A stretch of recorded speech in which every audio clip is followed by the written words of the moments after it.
253페이지 에레디아 총장은 1378년 4월 함대를 끌고 보니스타 건너편에 있는 아르타 공략에 나섰다. 요한 스파타는 세르비아 군의 지원을 얻어 반격에 나섰다. 에레디아 총장은 불운하게도 매복에 걸려 지휘부와 함께 포로가 되고 말았다. 그들은 다음해 9월이 되어서야 몸값을 주고 풀려났는데 명 총장의 데뷔전 치고는 면목없는 일이었다.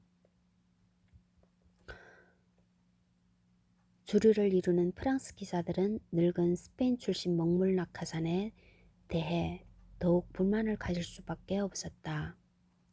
이번에도 나쁜 일은 겹쳐서 왔다. 그가 포로 신세로 지내던 기간, 정확히 말하면 1378년 4월 그를 임명한 그레고리우스 11세가 세상을 떠나고 우르바누스 6세가 로마에서 교황으로 선출되었는데, 이에 반발한 프랑스 추기경들이 아비뇽에서 클레멘스 7세를 대립교황으로 선출하면서 유럽 각국이 두 교황을 지지하는 사태가 벌어져 서방교회의 대분열이 시작된 것이다. 에리디아 총장은 프랑스 출신이 다수라는 현실을 인식하고 아비뇽 교황청을 지지하는 한편 로마의 교황을 지지하는 세력, 주로 잉글랜드 출신이었다를 관용으로 대해 기사단의 분열을 막았다. 또한 모리아에 대한 직접적인 방어를 포기하고 로도스와 그 주변으로 방어선을 축소하는 결단을 내렸다. 동시에 모리아는 나바라 군단이라는 용병을 써서 적군을 저지하였다. 이런 시의적절한 조치로 기사단은 총장에 대한 암살 시도가 한 번 있기는 했지만 안정을 되찾았다. 에레디아는 학식이 높은 인물답게 기사단을 문치로 다스려 드고종 총장과는 아주 대조적인 모습을 보였다. 1382년 그는 아비뇽 등 유럽을 방문하여 프랑스와 아라곤에 깔아둔 두터운 인맥을 활용하여 기사단의 후방을 든든하게 다져놓았다. 하지만 이런 행동은 로마의 교황 우르바누스 6세를 자극할 수밖에 없었고, 그는 카푸아 지부장인 리카르도 카라치올로를 총장에 임명하는 강수를 두었다. 이렇게 대립 총장이 탄생한 셈이었다. 60여 년 만에 다시 기사단이 분열될 수 있는 위험한 순간이었다. 카라치올로는 리발도라는 기사를 로도스에 보내어 에리디아에 대한 반역을 선동하게 했지만 전혀 먹히지 않았다. 그는 체포되어 아비뇽으로 보내졌고 대립총장은 이름만 남은 존재로 전락하였다. 1395년 카라치올로는 세상을 떠났고 그 사이 우르바누스 6세 후계자가 된 보니파키우스 구제는 대안이 없어 새로운 대립총장을 세울 수 없었다. 에레디아 총장은 그리스 문화에 대한 경외심을 지니고 있었다. 마침 전란이 잦았던 시기여서 많은 그리스의 학자들이 비교적 안전한 로도스 섬으로 모여들고 있었다. 에레디아 총장은 그들을 우대하여 로도스를 당대 지식의 중심으로 만들었고 많은 서적을 번역하는 한편 그들의 지식을 이탈리아와 프랑스에 전하는 데도 상당한 역할을 하여 당시 피렌체 공화국의 서기장이었던 콜로초 살루타티의 찬사를 받을 정도였다. 즉, 그는 르네상스의 숨은 공로자였던 것이다. 에레디아 총장은 학자 출신답게 교육을 중요시하여 기사들의 교육에 힘써 취임, 당시에는 그리 높지 않았던 그들의 지적 수준을 획기적으로 높였다. 또한 재정 건전화에도 많은 노력을 기울여 연간 4만 5천 플로린의 흑자를 올려놓았다. 이렇게 에레디아 총장은 외교가, 교육가, 정치가, 학자로서 다방면에 걸쳐 엄청난 업적을 쌓았고 기사단은 사브런인가? 그의 재임기인 14세기 후반 면모를 일신하면서 다음 세기를 붙여낼 기반을 쌓을 수 있었던 것이다. 물론 에레디아 총장도 완벽한 인물은 아니었다. 친척들을 아라곤 등 유럽 지부의 요직에 임명한 것이 대표적인 오점이다. 그러면 군사적 업적은 어떠했을까? 그의 임기 후반은 난세였다. 우선 오스만 제국이 점점 팽창해졌다. 1385년 세르비아와 보스니아가 연합하여 코버서에 맞섰고 기사단도 소규모이지만 병력을 보냈다. 하지만 결과는 대참패였고 세르비아는 속국으로 전락하고 말았다. 1393년에는 불가리아가 굴복했고 그 다음 해에는 콘스탄티노플이 포위되었다. 궁지에 몰린 동로마 황제는 헝가리아와 왈라키아의 구원병을 청할 수밖에 없었다. 하지만 그 두 나라의 힘만으로는 오스만을 막을 수 없었다.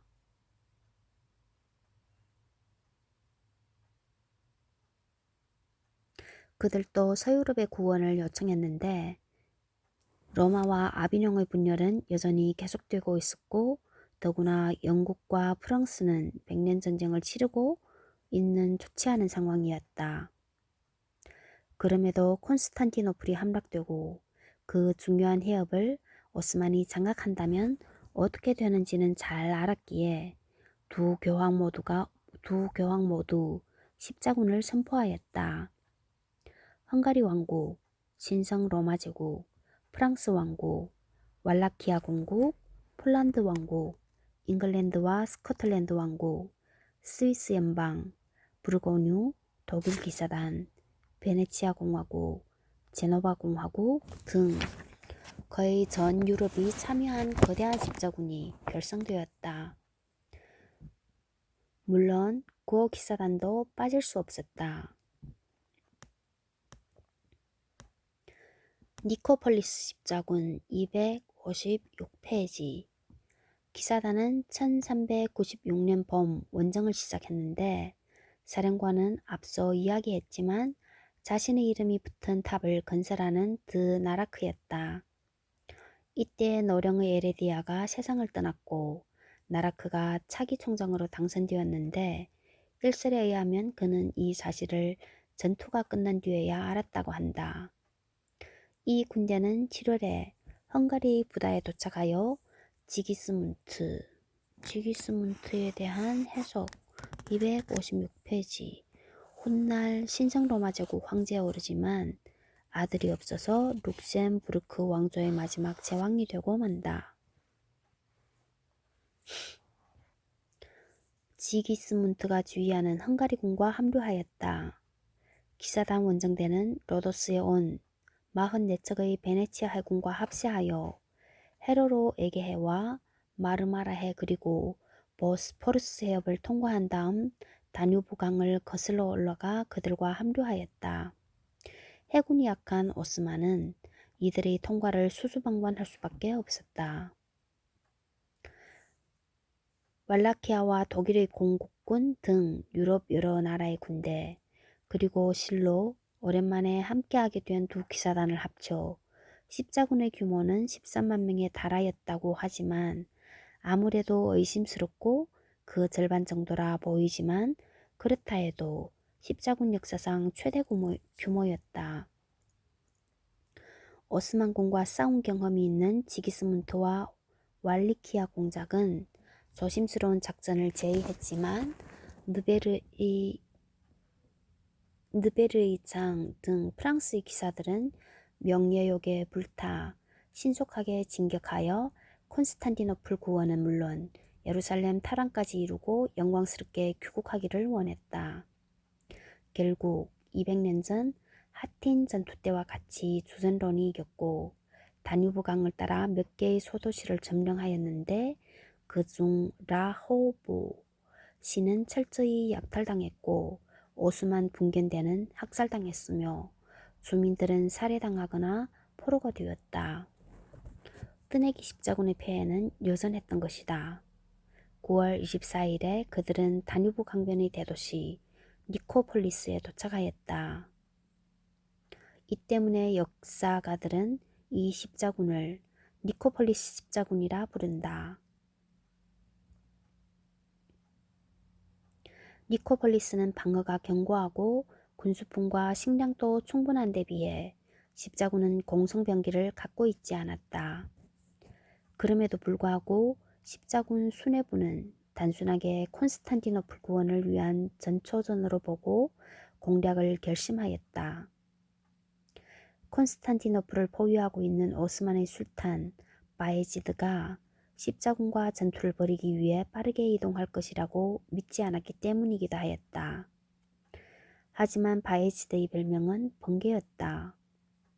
그는 이미 한참 전에 포위를 풀고 군대를 집결해 니코폴리스를 향해 진군하기 시작했고 25일 식사를 하던 십자군 수뇌들은 오스만군이 근처에 도착했다는 청천벽력 같은 소식을 들었다.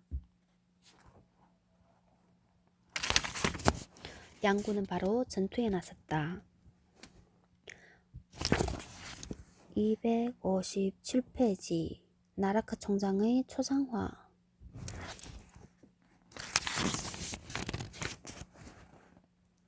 오스만군의 규모 역시 최소 2만에서 최대 6만까지 주장하는 학자가 있을 정도로 확실하지 않지만 십자군보다 더 큰 규모는 아니었을 것이라는 견해가 통설이다.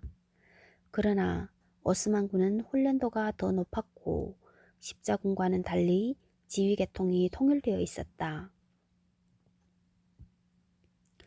지기스문트와 왈리키아 공작은 이번에도 신중하게 맞서고자 주장하였다. 그들은 오스만군의 선봉은 주로 적지역을 약탈하거나 잘 무장된 주력이 싸우기 전에 적을 지치게 만들기 위한 목적으로 투입되는 경보병들이기 때문에 주력인 기사들을 투입할 필요가 없으며 대신 이미 오스만 군과의 전투 경험이 있는 왈라키아 보병들에게 상대하게 하고 그들을 밀어낸 다음 프랑스 기사들이 정면으로 돌격해가는 동안 헝가리와 다른 십자군들이 측면을 엄호하며 함께 공격해 들어가자고 제안하였다.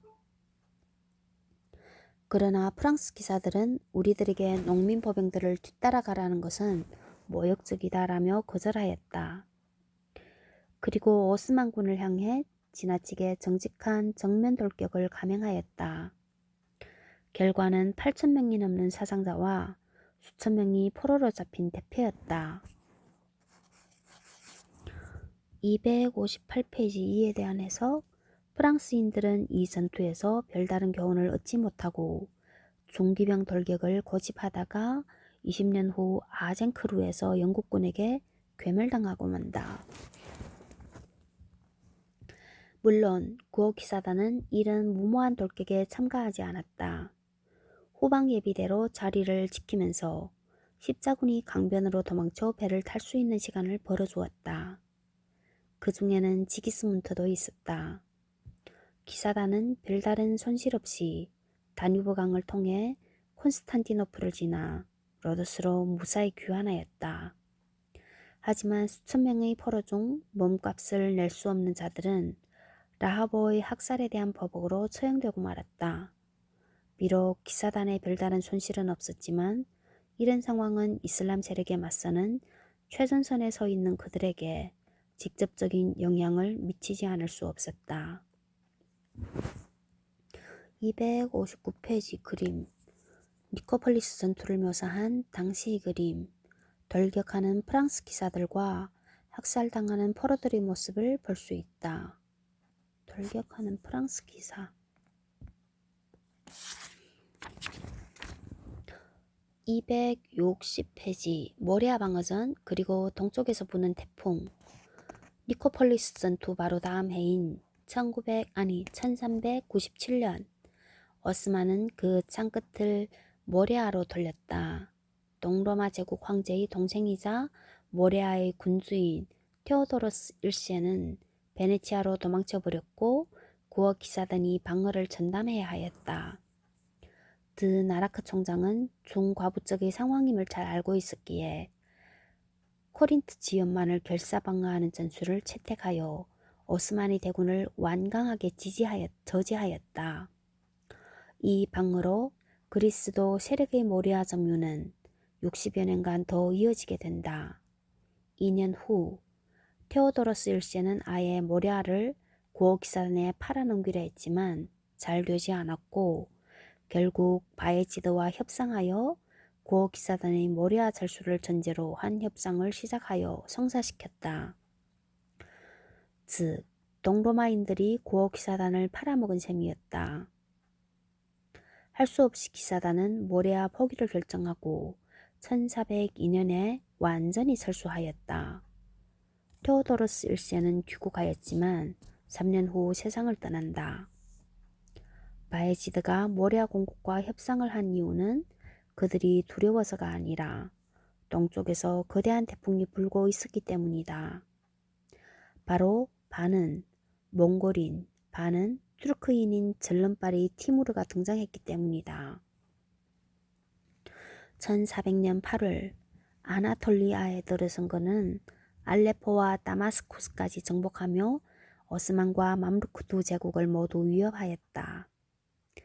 바에지드로스는 더 이상 유럽 전선을 유지할 수 없었기에 대군을 모아 티무르와의 일전을 준비할 수밖에 없었다. 1402년 7월 27일 앙카라 외곽에서 13만의 티무르군과 8만 5천의 오스만군이 대전투를 벌였다. 결과는 바에지드가 포로가 되었을 정도로 티무르의 대승으로 마무리되었다. 티무르는 바에지드를 정중하게 대접했지만 치욕을 이기지 못한 그는 1년 후 티무르 진영에서 죽고 말았다. 이후 오스만 제국은 왕자들 간의 왕위 다툼으로 20년간의 대공위 시대를 맞이하게 된다. 본의 아니게 티무르는 프레스터존의 역할을 하게 된 셈이었다. 티무르는 오스만에 굴복했던 에미르들에게 영지를 돌려주고 사방으로 약탈을 했지만 해군이 전무했기에 유럽으로 진격하지는 못했다. 그 사이에 기사단은 할리카르나소스를 차지하였다. 이 도시는 고대 그리스 시대의 유명한 역사가 헤로도토스의 고향이자 고대 7대 불가사의 중 하나인 마우솔리스의 영묘로 유명하다. 이 영묘는 페르시아 제국의 태수였던 마우솔러스가 죽자 그의 아내이자 누이인 아르테미시아 2세가 만들었고 그녀도 같이 묻혔다. 그리스인 건축가들에 의해 지어졌으며 약 45m의 높이를 가진 장대한 건축물로 내면은 모두 종교적인 장식물들로 꾸며져 있었다. 완공된 무덤은 워낙 규모가 장대했기 때문에 고대의 7대 불가사의 중 하나가 될 정도였다. 이 영묘는 로마 티베리우스 황제 시대에 일어난 지진으로 손상을 입고 다시 14세기 지진으로 인해 파괴되었으며 여기에 대한 해석 261페이지. 현재 없어진 6개의 고대 불가사의들 중 가장 늦은 시기에 파괴되었다. 현재 버드룸에는 세계 최초의 해양고고학 박물관이 들어서 있지만 관리와 전시 상태는 좋지 않다고 한다. 유물은 해적들에게 약탈된 상황이었다. 그럼에도 남은 잔해들만으로도 기사들을 감탄시키기 충분했다고 한다. 하지만 그들은 그 잔해로 1409년까지 성 베드로의 이름을 붙인 요새를 건설했는데 라틴어로는 페트리움이었다. 한 세기가 지난 이후 이 요새를 차지한 오스만인들은 이 이름을 잘못 발음하여 보드룸이라 부르게 되었고 현재까지 이르게 된다. 페트리움을 보드룸이라 부르게 되었고 현재의 보드룸 요새, 페트리움 요새 262페이지. 티무르 덕분에 고어기사단과 동로마 제국은 숨쉴 틈을 얻게 되었지만 전혀 불똥이 튀지 않을 수는 없었다. 당시 티무르는 같은 이슬람 세력만 공격한다는 비난을 받고 있었기에 구색 맞추기인지 그해 12월 소아시아 해변에 있는 기사단의 근거지 스미르나를 공격했다. 기사단은 단단히 준비하고 방어에 임했고 2주간 격전을 치렀지만 이 항구를 내줄 수밖에 없었다. 기사단은 반세기 동안 지켰던 이 항구 도시를 잃었고 다시는 되찾지 못했다. 그러나 스미르나에 비해서 작기는 했지만 버드룸의 확보로 소아시아의 거점은 유지할 수 있었다. 버드룸은 10km 맞은편에 떠 있는 코스섬과 함께 기사단의 해상 통제력을 높이는데 한 세기 넘게 큰 역할을 하였는데 특히 오스만 제국에서 노예로 살다가 탈출한 그리스도교인들이 도망칠 수 있는 유일한 육지 거점으로서의 역할도 하였다. 조선소가 있을 정도로 기사단에게는 로도스 다음으로 중요한 공간이었다. 방어는 영국인 기사들이 주로 맡았다. 263페이지 기사단의 평화로운 14세기 드나라크는 수완 좋은 외교관이기도 하였다. 전임자 에레디아가 명총장이기는 했지만 아비뇽과 가까웠던 데 비해 두 교황청과 모두 우호적인 관계를 유지했고 1409년 피사에서 열린 공의회에 참석하기도 하였다. 이 공의회에서 두 교황을 모두 폐하고 새로운 교황을 뽑았지만 오히려 새 파벌로 분열되는 결과를 가져왔다. 그러나 1417년 콘스탄츠 공의회에서 기존의 세 교황을 모두 폐하고 마르티노 5세를 새로운 통일 정통교황으로 선출하면서 교회의 분열은 막을 내렸다. 이 공의회에서 드나라크 총장은 마르티노 5세의 대관식을 주관할 정도로 주도적인 역할을 하였다. 이로써 1309년 로도스 함락으로 시작된 기사단의 14세기는 이렇게 막을 내렸다. 14세기 중반의 교황이었던 이노센트 6세는 기사단이 소아시아의 투르크인들을 몰아낼 생각을 하지 않고 평화 속에서 무위도식하고 있다고 비판할 정도로 14세기는 기사단에게는 평화로운 시기였다. 좋은 예가 훗날 잉글랜드 왕 헨리 4세에 오르는 헨리 볼링브로크의 편력이다. 그는 십자군 참가를 열망하며 독일 기사단에 합류하여 발트해 일대에서 전투를 벌였다. 하지만 여기에 만족하지 못하고 1393년 로도스까지 왔지만 전투할 기회를 잡지 못했다. 결국 성지순례로 만족할 수밖에 없었는데 그의 편력을 보아도 그 시기는 평화스러웠다는 사실을 잘 알 수 있다. 하지만 자세히 살펴보면 기사단은 알렉산드리아와 스미르나 공략, 코소보와 니코폴리스 전투, 모리아 방어전 등 여러 전쟁에 적극적으로 참여하였다. 그저 로도스를 직접 공격하는 적군이 없었을 뿐이었다. 그리고 유럽의 기사들에 비하면 일상생활도 소박하였다. 다만 상대적으로 13세기에 비하면 전투가 적었고 거의 쉬지 않고 발트 해안에서 전투를 치른 독일 기사단에 비해서는 평화로운 시절을 보냈다고 할 수 있을 것이다.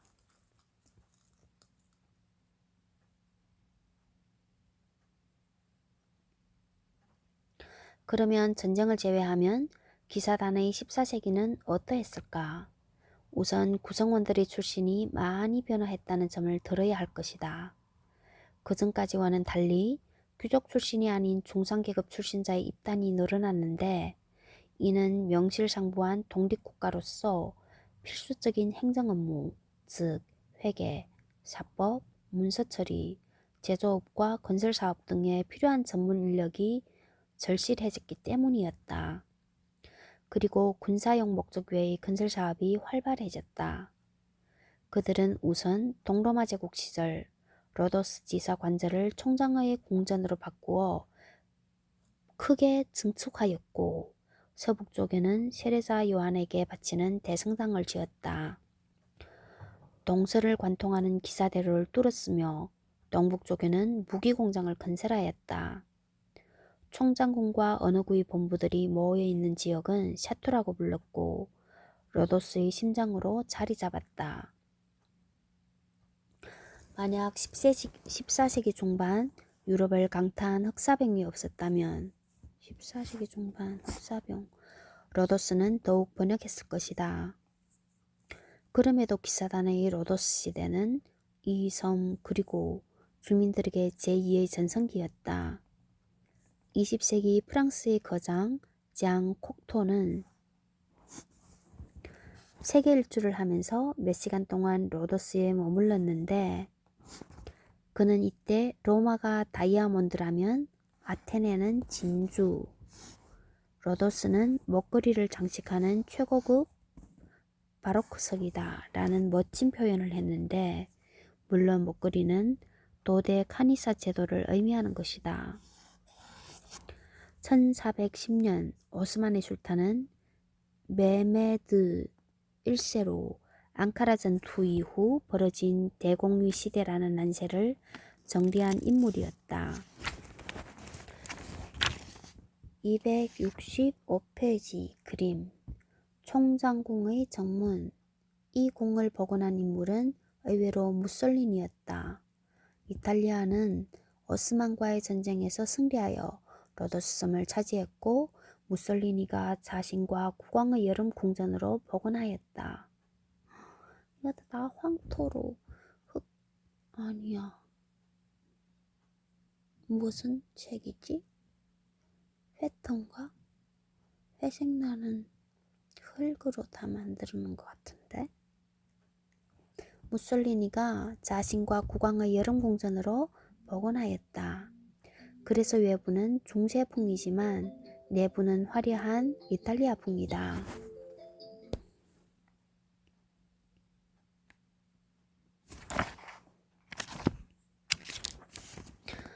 1410년대 오스만의 술탄은 메메드 1세로 앙카라 전투 이후 벌어진 대공위 시대라는 난세를 정리한 인물이었다. 신사적인 상품인 그는 비교적 온건한 대외 정책을 펼쳤고 기사단과도 우호적인 관계를 유지했는데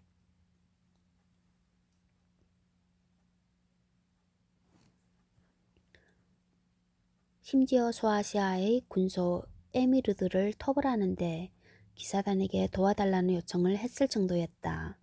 물론 기사단은 이를 정중하게 거절하였다.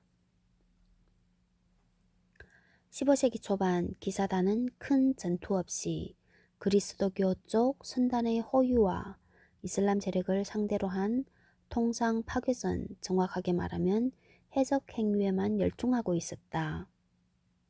단 기사단의 공식적 행위가 아니라 로도스 주민의 개인적인 일탈이라고 연막을 쳤다.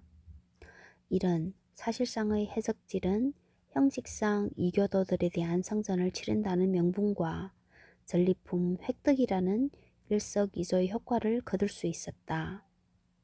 하지만 좋은 면만 있을 수는 없었다.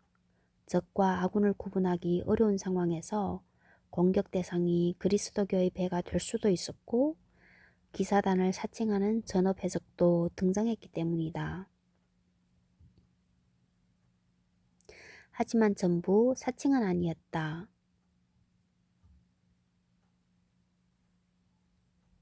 니콜라스 샹프레라는 해적은 미리 기사단의 허락을 받고 동지중해를 종횡무진하며 해적질을 했는데 그 피해자 중에는 기사단과 우호조약을 맺은 에미르도 있었다.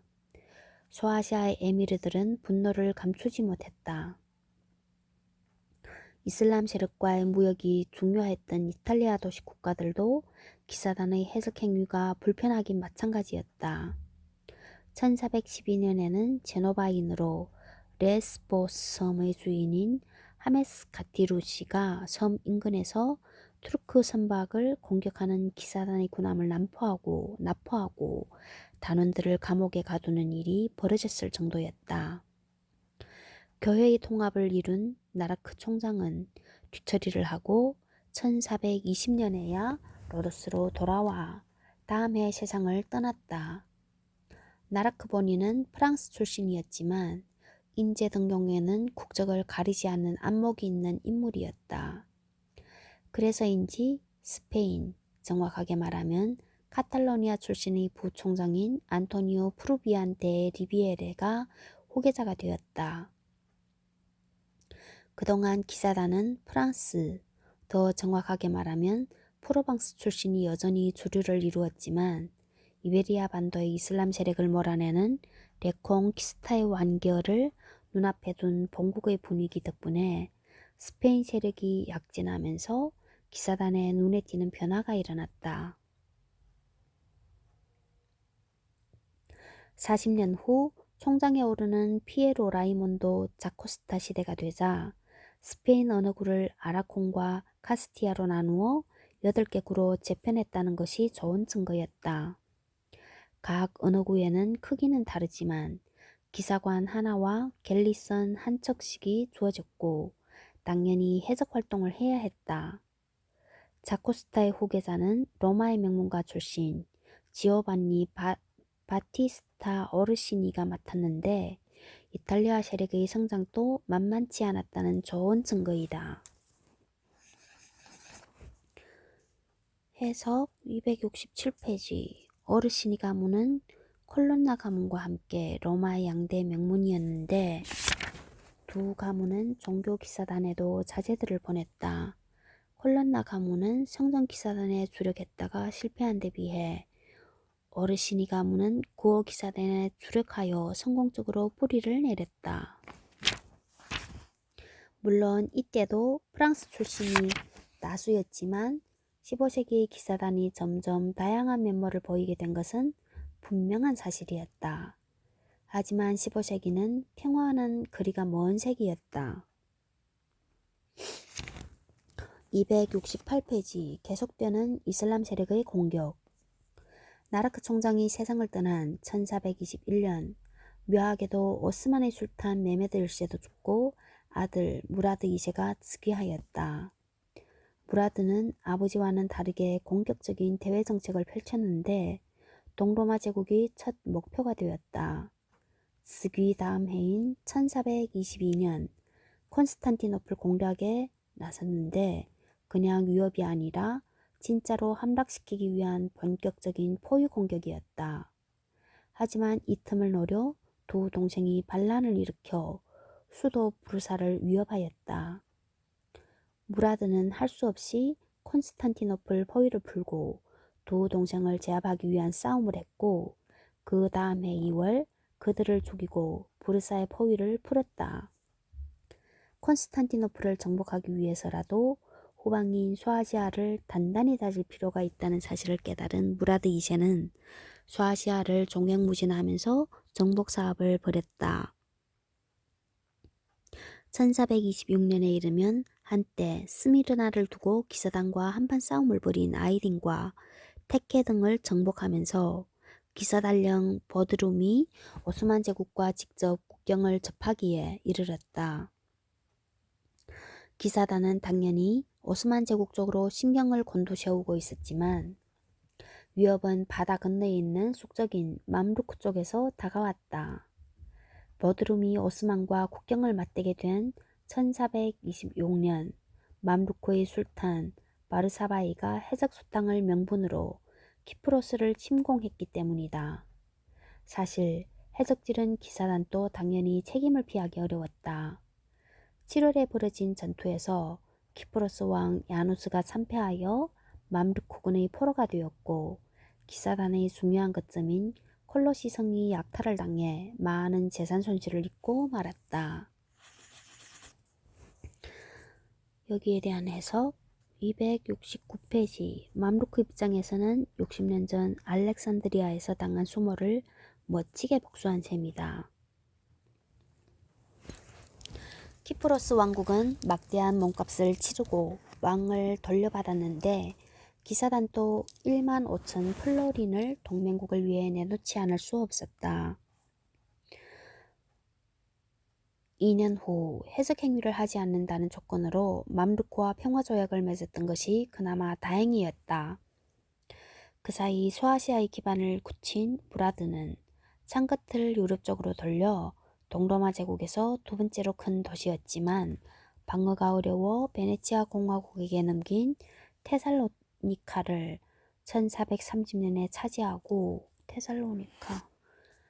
펠레폰네소스 반도 쪽으로도 세력을 확장하기 시작하였다.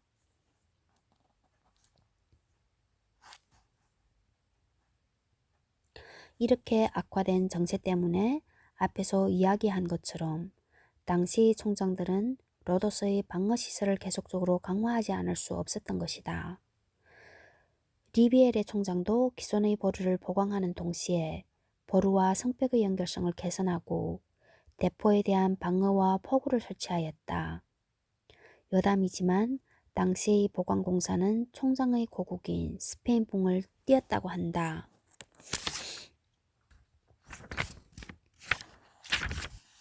이슬람 세계의 두 강대국인 오스만과 맘루크는 모두 흑해 연안에서 사냥한 슬라브인 노예 무역으로 큰 이익을 보고 있었다. 또한 한 산의 두 호랑이가 공존할 수는 없는 법이기에 공존할 수는 없는이 빠졌네.